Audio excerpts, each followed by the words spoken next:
तो सर फिर मतलब कॉलेज के बाद फिर आगे आपने एमए की, एमफिल की, फिर की उसका क्या? इसका भी बड़ी वो है, मतलब कहानी है, मैं थोड़ा शॉर्ट में बताऊंगा आपको। जी जी। तो अब जैसे ग्रेजुएशन हो गई तो आमतौर पर बच्चे एमए करने के लिए जाते हैं, बीएड करने के लिए जाते हैं। और मेरे जो दोस्त थे जी जिनके साथ मैं अपने दुखड़े बताता था कि जी जी ऐसा ऐसा है, उनको जी सारी जी। पता था। तो दोस्तों तो ने मुझे, शादी तो के बारे में कुछ नहीं सोचा था अभी? नहीं मैंने नहीं सोचा था, लेकिन घर अच्छा वालों ने बड़ा कुछ सोचा था। अच्छा, अभी की नहीं थी नहीं, शादी? की नहीं थी। मतलब हम्म। मैं बता रहा हूँ आपको कि मैं 8वीं में था, तब से मेरे घर वालों ने ये मेरे पीछे बात लगा लगे के रही रखी थी थी कि भाई भाई, शादी शादी करो, कर इसकी शादी। शादी हो जाए तभी हम आएगा हमारे हम्म काबू में, नहीं तो ये नहीं आएगा हमारे काबू हाँ में। ठीक। तो लड़कियों के उसके रिश्ते भी हो, मतलब उन्होंने कर दिए थे अपनी तरफ से, हम्म। लेकिन मेरी तरफ से मना होता था। तो फिर एमए और उसका एमफिल का क्या किया हाँ, आपने? उसका फिर ये रहा कि मैं चला गया फिर। हाँ, एक बात मैं बीच में बोलना चाहूँगा कि बीच में हमारे जो आजकल के एमएलए हैं, मतलब जो 3 बार बन चुके हैं, डॉक्टर हंसराज जी। डॉक्टर हंसराज। तो वो मेरे गुरु हैं। जी जी। ठीक है। तो वो आए थे उस टाइम जब मैंने एडमिशन ली थी 2009 में। उस टाइम वो एनजीओ में काम करते थे। और डॉक्टर महेंद्र सलारा जो थे उनके गुरु थे। तो उन्होंने उनको बोला था कि आपको यहाँ पढ़ाना चाहिए, आपका प्रणतिशा कॉलेज है। और उनके कहने पर और एमएस जमाल के कहने पर वो यहाँ पर पढ़ाने आए थे, पीटी पर, अच्छा पीट लेक्चर बेस पे उस टाइम। अच्छा उस टाइम रखते थे। जी तो जी। उन्होंने एक हमें लेक्चर दिया था उस टाइम, जो पुराना कॉलेज था, कि भाई सोशियोलॉजी क्या होती है। समाजशास्त्र के बारे में पता भी नहीं था मुझे कि ये सब्जेक्ट होता है, कोई जी ज्ञान नहीं था। जी। सिर्फ हमें इसी का ज्ञान होता है कि एक पॉलिटिकल साइंस होता है, एक इंग्लिश होती है, एक हिंदी होती है और एक हिस्ट्री होती है। जी जी और अधिकतर अभी भी बच्चे इन्हीं सब्जेक्टों को रखते हैं। जी जी। तो मैंने भी हिस्ट्री और पॉलिटिकल साइंस रखा था। तो जब वो आए तो उन्होंने जब बात रखी कि सोशियोलॉजी जो है नया सब्जेक्ट है जी और जी। इसकी बहुत जरूरत है आजकल के संदर्भ में, जी जी। समाज को समझने के लिए। तो उनके भाषणों से मोटिवेट होकर हम कुछ 15-20 बच्चों ने ये सोशियोलॉजी सब्जेक्ट रखा था। अच्छा। 1 महीने के बाद। जी जी जी। और 1 महीने के बाद जो हिस्ट्री मैंने सब्जेक्ट रखा था, जो मेरा फेवरेट था, ज्योग्राफी वाले सर आए और उन्होंने बोला जो ज्योग्राफी सब्जेक्ट है वो साइंस सब्जेक्ट है, आप ये क्यों पढ़ रहे हैं, इसमें डेटा याद नहीं रहती हैं। और वो हिस्ट्री भी गया और फिर ज्योग्राफी रखा। तो ज्योग्राफी और सोशियोलॉजी पढ़ा था मैंने इसमें। फिर मैंने जो मैं बात बता रहा था कि जो डॉक्टर हंसराज जी थे, मैं उनके पास गया कि आगे क्या करूं। वो उनके साथ जान पहचान हो गई थी। तो उनको पता लग गया था कि उस वक्त वो स्कूल में कॉलेज में पढ़ाते थे और एनजीओ में काम भी करते थे। तो उनकी गाइडलाइन में मैं आगे पढ़ रहा था। और उनको पता लग गया कि ये बच्चे की कंडीशन क्या है घर में। जी जी। तो उनको मेरे दुखड़े धीरे धीरे पता लगने शुरू हो गए। जी जी। तो मैंने उनसे बात की कि सर अब मैं क्या करूं, यहाँ तक तो आपने पहुंचा दिया। और जब एमएस जमाल चले गए थे, मैं जब सेकंड ईयर में था ना, तब मैंने उनको बोला था कि आप तो चले गए, मेरा क्या होगा, आपके भरोसे में यहाँ पढ़ रहा था। बोला टेंशन नहीं लेना, अब आपको मैंने यहाँ पर वो कर दिया ना, न्यू बना दिया, अब आप आगे पढ़ना अपने। अभी मुझे याद है वो चीज़। तो फिर उन्होंने मुझे बोला कि आप यार ऐसी बात नहीं बनेगी। मैं इसको चुराई में ही बोलना चाहूंगा जी जी। हाँ कि दुनिचंद ए ना बढ़ निकल यार। तो डॉक्टर हंसराज बोल। हाँ जी। तो गाँव पौन पे ता कुछ कान पौन जी जी। ता इन छोटे मोटे नौकरी लाना गाना बारा, तो कुछ एचएएसआर तैयारी कर, कुछ एमफिल पीएचडी कर, तो कुछ बने। तो फिर मैंने बोला सर ये तो ठीक है ना, पर इसके लिए पैसा कहाँ से करना, मैं कैसे कैसे पढ़ता हूँ। तो उन्होंने बोला कि यार क्यों टेंशन ले रहा, मैं हूं ना पीछे, मैं सारी आपका प्रबंध कर दूंगा, बस आप एक बार आगे तो बढ़ो। और इस दौरान एक जो उनके गुरु थे डॉक्टर महेंद्र सलाह, और अब मेरे भी गुरु हैं, उस टाइम जानते नहीं थे हम। तो मेरे उस टाइम नंबर अच्छे आए थे सोशियोलॉजी सब्जेक्ट में, 80 नंबर आए थे। तो उनकी चाह थी कि भाई वो लड़का मेरे से मिले, भाई इतने नंबर कैसे आए। तो उससे पहले मैं उनसे मिल गया था चंबा में, और उन्होंने भी मुझे सजेशन दिया था कि आप बच्चे यूनिवर्सिटी जाओ, आप कर सकते हैं आगे, कर सकते हैं। और उन्होंने 500 मुझे बस का किराया भी दिया था, डॉक्टर महेंद्र सलाह सर ने उस टाइम। फिर मैं उसके बाद यहाँ पर आया, और यहाँ पर मैं जब इनसे मिला डॉक्टर हंसराज जी से, तो उन्होंने बोला, मुझे बुलाया, वो पैसे का प्रबंध करके आए थे। उस टाइम उनकी इकोनॉमी अच्छी नहीं थी जी जी, क्योंकि वो पीटी में पढ़ा रहे थे। तो वो वही बात है, जैसे उस टाइम उनके पास था नहीं, उतने पैसे नहीं होते थे, उन्होंने भी कहीं से अरेंज किए होंगे। तो उन्होंने 10,000, उस टाइम बड़ा होता था जी जी 2009 में, 10,000 स्टाफ रूम में, जो कि अभी गर्ल हॉस्टल है, उस टाइम मुझे कई जो स्टाफ मेंबर थे उनके सामने दिया था निकाल के कि आप जाओ पढ़ो।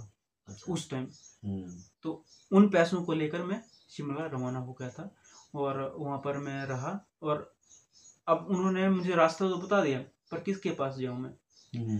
जहाँ पर मैं गया तो वहाँ पर जिन बच्चों का नंबर दिया था तो उन बच्चों ने बोला हम खुद हॉस्टल के बाहर रहते हैं, हम कहाँ बिठाएंगे आपको। फिर मैं ऐसे ऐसे करके, एक लड़का था हमारे यहाँ से, तो वो जहाँ रहता था मैं उसके साथ रहना शुरू कर दिया मैंने, मतलब 1 महीने तक। जी जी और 1 महीने तक मैं चोरी छुपके रहा वहाँ पर, और 2-3 रात नाइट्स में बाहर बिताई है मैंने। मतलब पता नहीं था मुझे, जब पहली बार गया था मतलब बस स्टैंड के बाहर रहा हूँ मैं। जी जी तो मैं उन पैसों को बचाता था कि मेरे आके काम आएंगे। खाना भी मतलब मैं एक टाइम खाता था, क्योंकि भाई पैसे आके खत्म हो जाएंगे। एक ही टाइम खाना एक ही खाया। टाइम, उस दौरान। तो ये न्यू जनरेशन के लिए एक बहुत बड़ी सीख है। ये एक टाइम खाना खा करके भी पढ़ाई की है। ये देखो, मैं अपनी बड़ाई नहीं कर रहा नहीं, हूँ, पढ़ाई की तो मैंने आपकी मजबूरी थी उस वक्त, और आप संघर्ष कर रहे थे। ये वीडियो स्टार्ट होने से भी मैंने पहले आपको बोला था हाँ। कि मैं नहीं चाहता हूँ कि मैं अपना मियाँ मिट्ठू बनूं या कुछ ऐसा। मतलब मेरा ये है कि चलो इस से किसी का अगर हो सके भला, मुझे तो ये कोई कहानी मोटिवेशन मिल जाए। मतलब कहानी ही इतनी अच्छी है आपकी कि आपने अपनी लाइफ में कि जितना संघर्ष किया है ना, ये एक न्यू जनरेशन के लिए बहुत बड़ी सीख है। मेरे लिए तो यही काफी है नौजवानों के लिए। तो उसके बाद फिर बात ये हुई कि जो पैसे थे वो 1 महीने के बाद खर्च हो गए, क्योंकि शिमला के खर्च, पहली बार शिमला शहर में गया था और खर्च होने ही थे। 1 महीने के बाद मैंने फिर फ़ोन किया, जो मेरे डॉक्टर हंसराज जी थे उनको फ़ोन किया, फिर सलाह सर को फ़ोन किया। मैंने बोला सर मेरे पास पैसे खत्म है, अब क्या करूँ मैं। तो पहले मैंने डॉक्टर महेंद्र सलारा को किया था फ़ोन, तो उन्होंने बोला यार, बोला आप डॉक्टर हंसराज जी से बात कर लो उस टाइम। अच्छा सर, मैं एक बात बोलूँगा ना, जो मतलब हंसराज जी हैं उनकी फ़ोटो तो मेरे पास अवेलेबल हो जाएगी, लेकिन जो आप सलारिया बता रहे हैं ना, उनकी फ़ोटो प्रोवाइड करना प्लीज़। जरूर क्योंकि ऐसे ऐसे महान पुरुष होते हैं। नहीं, बहुत हेल्प किया उन्होंने। ये मतलब मेरी लाइफ में और भी बड़े व्यक्तित्व आए हैं जी जी, पर ये इनका जो दोनों का कंट्रीब्यूशन है मेरी लाइफ में, वो सबसे बहुत अहम कंट्रीब्यूशन है। तो फिर उन्होंने सजेशन किया कि भाई आप उनसे बात कर लो। फिर मैंने उनसे बात की, तो उनको मैंने ये नहीं बोला कि मेरे पैसे खत्म हो चुके हैं। अब बार बार अच्छा नहीं होता मैं। जी जी जी, मैंने बोला सर मुझे अच्छा नहीं लग रहा है यहाँ यूनिवर्सिटी में, मैं बोर हो चुका हूँ, क्योंकि वहाँ पर धुंध बड़ी पड़ती है, बरसात के मौसम में तो उदासी तो रहेगी। मैंने बोला घर वाले बोल रहे हैं कि वापस आ जा घर, तेरी शादी करानी, और मेरा मन नहीं लग रहा है। फिर उन्होंने मुझे एक बात ये बोली, वो दुनचंद तो पढ़ना पड़ता है, दुनचंद आपने पढ़ना अपने लिए, उनके लिए नहीं पढ़ना है, वो अपनी मजबूरी के लिए बुला रहे हैं आपको, आप पढ़ो। जी जी। तो फिर मैंने कभी दोबारा नहीं पूछा उनसे कि भाई मैं आ जाऊं वापस। मैंने बोला इन्होंने इतना मुझे यहाँ पहुंचाया, फिर भी मैं घर के लिए जा रहा हूँ। तो फिर मैंने क्या किया कि फिर मैंने संपर्क बनाना शुरू कर दिया लोगों के साथ कि ऐसा ऐसा है, और मुझे काफ़ी आप जैसे अच्छे लोग मिले। उन्होंने फिर अच्छे संपर्क से, मैं एक स्वामी विवेकानंद करके हॉस्टल होता था नाभा में, अभी भी है, जी जी, वहाँ पर छात्रावास था। वहाँ पर मतलब बच्चों को वो रखते थे रूम रेंट पे 600 पर मंथ के हिसाब से, पर उनकी कंडीशन थी कि यहाँ पर पॉलिटिकल एक्टिविटीज नहीं चलेंगी। जी जी। तो हमने पॉलिटिकल एक्टिविटीज कहाँ करनी थी, वहाँ मैं उनसे मिला और बताया कि ऐसा ऐसा है, तो उन्होंने बोला आप रह सकते हैं। टाइम कितना बोल 30 मिनट होगी, कोई बात नहीं। चल। तो उसके बाद क्या हुआ कि फिर मैंने 1 महीने के बाद उनको बताया कि भाई मैं यहाँ पर रहता तो हूँ, पर मैं 600 नहीं दे पाऊंगा आपको। तो उन्होंने बोला पहले क्यों नहीं बताया आपने। मैंने बोला पहले अब मुझे पता नहीं था, मैंने तो रहना था यहाँ। फिर उन्होंने बोला कोई नहीं, आपके लिए कुछ प्रबंध करते हैं। तो ऐसे उनके संपर्क में थे लोग कि भाई ऐसा लड़का है, उसके लिए क्या करें। और उन्होंने मेरी इतनी हेल्प की उस टाइम जो वहाँ पर प्रचारक थे, या जिसको अलाइफ वर्कर बोलते हैं हम, उसके अंदर में उस टाइम एक थी कल्पना दी थी जी जी, और एक थे हार्दिक मेहता जी। इन्होंने बड़ी हेल्प की है मेरी। तो उन्होंने कहीं से संपर्क करके सेवा भारती करके एक ऑर्गेनाइजेशन है, उनसे संपर्क किया कि ऐसा ऐसा लड़का, और उस सेवा भारती ऑर्गेनाइजेशन ने मुझे क्या किया कि बोला कि आप ये काम करो, हम बदले में आपको 2000 देते हैं। जी कि बच्चों को आप जो नीडी बच्चे हैं जो पढ़ा नहीं सकते, ट्यूशन नहीं पढ़ा सकते, उनको लाओ यहाँ, उनको पढ़ाओ और बदले में आपको हम 2000 देंगे। और मैंने उसी दिन एक धोबी काटा वहाँ पर मैं गया और मैंने बताया बच्चों के माता पिता को, और बच्चे 50 बच्चे आ गए एक ही दिन में। अच्छा जी।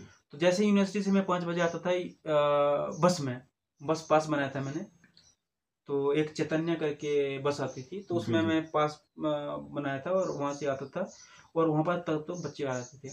तो ऐसा मैंने काम करना शुरू कर दिया, तो वो 2000 मुझे देने लग गए। जी तो मैंने उस केंद्र का काम भी संभाल लिया, लाइब्रेरी का काम भी, और सुबह उठकर उनके कुछ रूल्स फॉलो करने पड़ते थे। सुबह 4 बजे उठना होता था और प्रेयर करनी पड़ती थी और योगा करना पड़ता था, और उन्होंने मुझे योगा करना भी सिखा दिया था।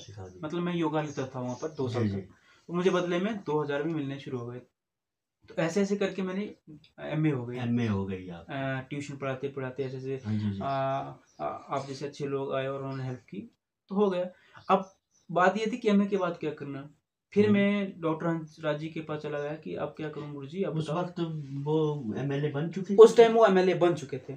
अच्छा। फिर तो उन्होंने फुल सपोर्ट कर हाँ, उस टाइम तो अब उन्होंने फिर मुझे ये बोला, यार दुनिचंद अब तो हालात बदल चुके हैं, अब तो आप बोलो हॉस्टल में दिला सकता हूँ आपको, हॉस्टल में रहना, या तो मेरे पास रहिए आप। हाँ। तो मैंने बोला आप जो बताएंगे वही करूंगा मैं। तो बोला आप मेरे फ्लैट में आ जाओ।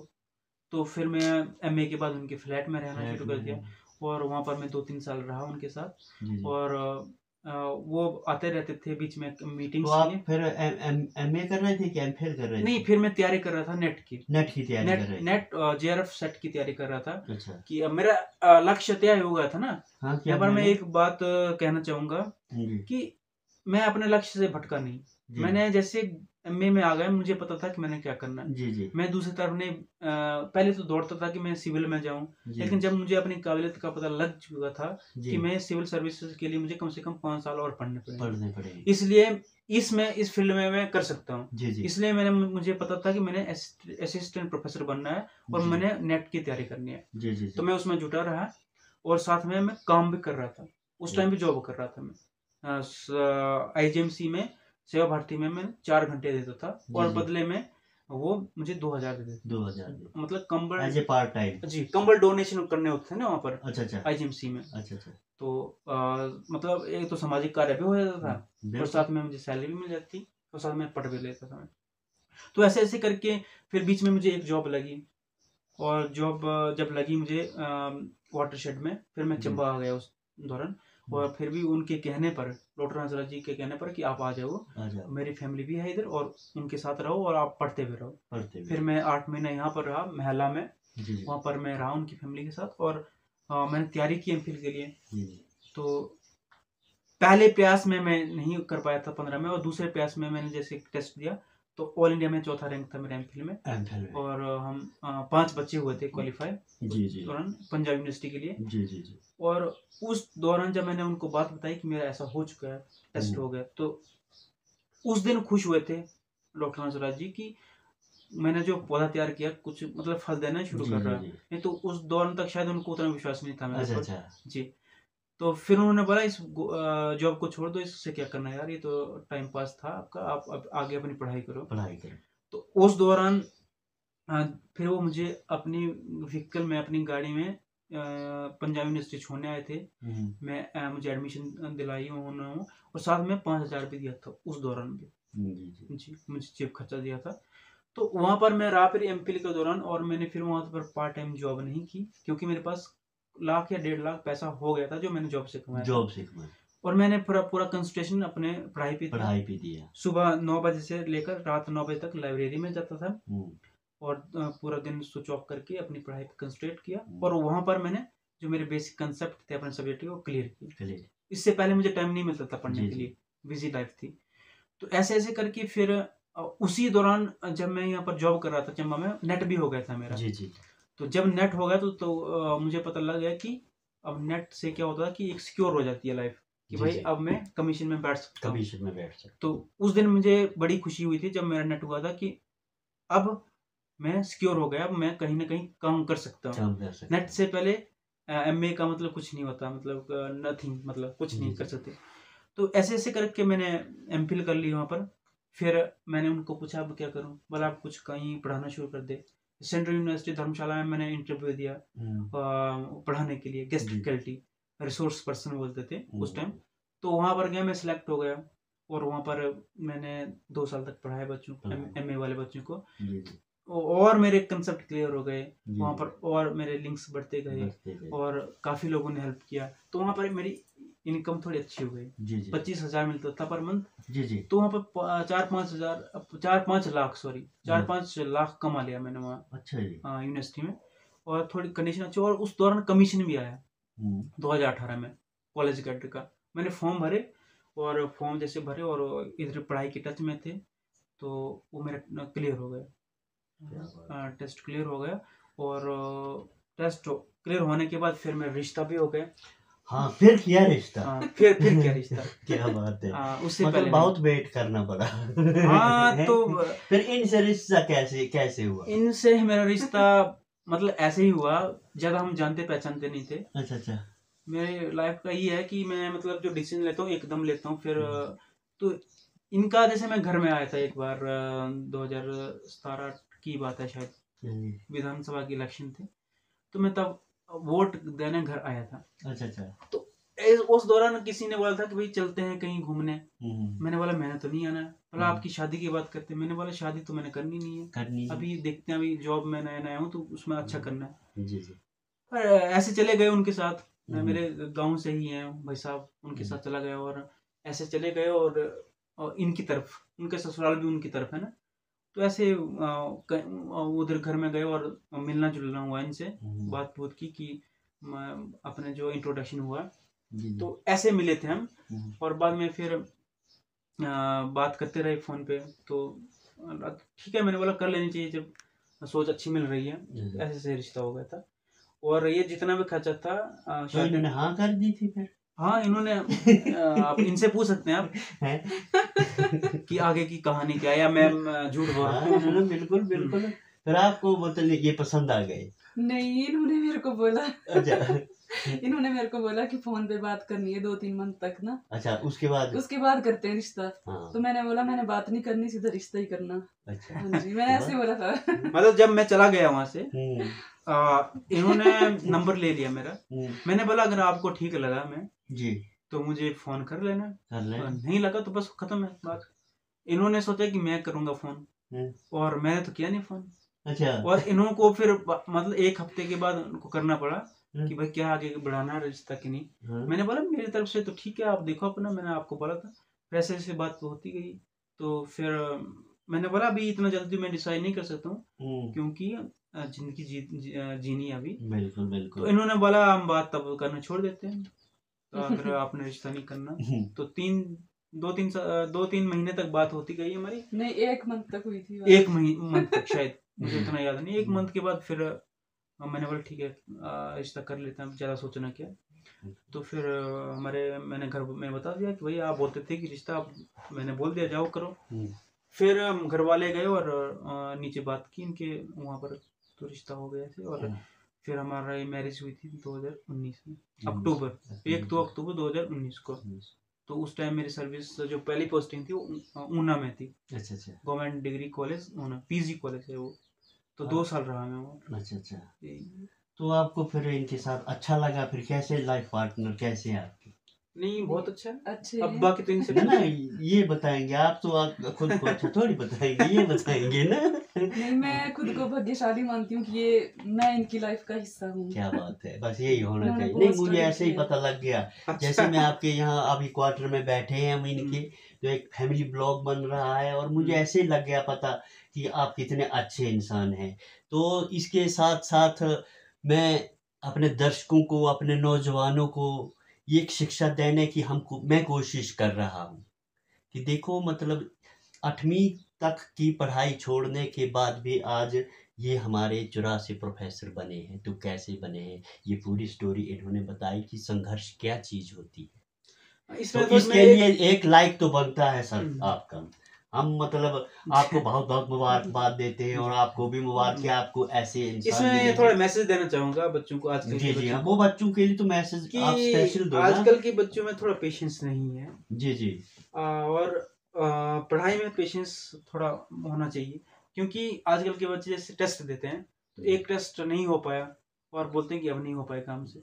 सर मतलब पता बीच में क्या है, आजकल के बच्चे, हमारे बच्चे भी पढ़ रहे हैं, सभी पढ़ रहे हैं, लेकिन जो प्रॉब्लम आपने फेस की है वो आजकल के बच्चे फेस ना कर सके, क्योंकि आप एक तरफ मतलब आर्थिक स्थिति बहुत ही तंग थी ना आपकी, तो वो आप फेस कर रहे थे। पढ़ाई अलग चीज है, आजकल के बच्चों को क्या है, पैसा मिल जाता है यार, एक चीज तो फेस करो। तो वो दिखते हैं आजकल ना थोड़े बच्चों में, थोड़े संस्कारों में भी थोड़ी कमियां दिखती हैं मुझे। मैं बच्चों को बताता रहता हूँ कि थोड़ा इम्प्रूव करो यार। जी पहले नहीं, तो ऐसा भी नहीं है कि सभी बच्चे एक समान नहीं, है, आदर्श बच्चे भी है, मतलब बहुत अच्छे। हम तो यही चाहेंगे कि कोई भी गलत दिशा में ना जाए। तो इसीलिए ये मेरा वीडियो बनाने का एक मकसद था आज।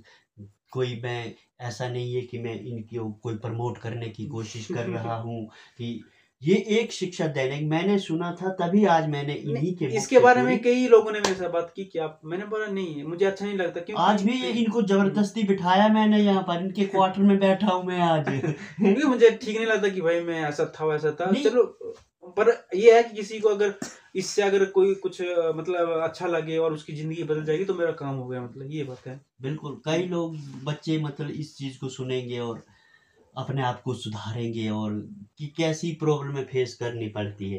तो सर आपका बहुत बहुत धन्यवाद। हमें बहुत अच्छा लगा आपसे, हमें भी बहुत अच्छा लगा। अब खाने की तैयारी है, खाना खाते हैं उसके बाद।